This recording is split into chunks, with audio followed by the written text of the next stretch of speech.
আমাদের কথাগুলো পরিষ্কার। আমরা সকলে জানি জুলাই সনদের আইনি ভিত্তি প্রদান করতে হবে। আমাদের দাবি আওয়ামী ফ্যাসিস্ট সহ তাদের দোসরদের অনতিবিলম্বে বিচার করতে হবে।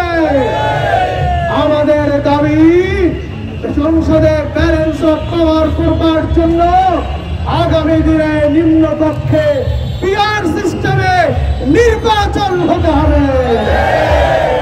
সমবেত ভাই বন্ধুগণ, আসুন আমরা সকলে আগামী দিনের সকল আন্দোলন এবং সংগ্রামে অংশগ্রহণ করে আমাদের দাবিগুলো বাস্তবায়নে আমরা ঐক্যবদ্ধ হয়ে কাজ করি। ভাইয়ের আমার সাথে সাথে আমরা দাবি জানাতে চাই, আমাদের সকলের মাথার মুকুট শিক্ষকরা দীর্ঘদিন যাবৎ আন্দোলন সংগ্রাম চালিয়ে যাচ্ছে। আমরা সরকারের কাছে দাবি জানাতে চাই, শিক্ষকদের যৌক্তিক দাবিগুলো আপনারা অনতিবিলম্বে নেন এবং শিক্ষকদের মর্যাদা, সুমহান মর্যাদাকে উন্নত করুন। তাহলে দেশের মানুষের কল্যাণ হবে, দেশের কল্যাণ হবে।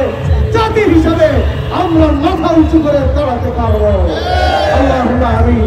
ربنا آتنا في الدنيا حسنة وفي الآخرة حسنة وقنا عذاب النار। আল্লাহ আমাদের জীবনের সমস্ত গুলো মাফ করে দেন। আল্লাহ এর দেশে আপনি শান্তির ব্যবস্থা করেন, দায়িত্বশীলদেরকে বুঝের ব্যবস্থা করেন। আল্লাহ আপনাদের আন্দোলন সংগ্রামে রয়েছি সকলের আল্লাহ সকল আমাদের কার্যক্রমগুলো কবুল আর মঞ্জুর করে নেন। আল্লাহ শিক্ষকদের দাবি যেন যৌক্তিক দাবি সরকার মেনে নিতে পারে, আল্লাহ সেই ব্যবস্থা করে দেন। ওয়াসসালামু আলা মুরসালিন আলহামদুলিল্লাহি রাব্বিল আলামিন। 24 তারিখ সৌরভী উত্তরে আন্তর্জাতিক সিরাত কনফারেন্স অনুষ্ঠিত হবে ইনশাআল্লাহ। আমাদের মোহতারাম আমির থাকবেন, দেশ বিদেশের দেশ বরেন্দ্র আন্তর্জাতিক ব্যক্তিত্বরা উপস্থিত থাকবেন। সকলের প্রতি বিষয়টা আপনার উপস্থিত হওয়ার জন্য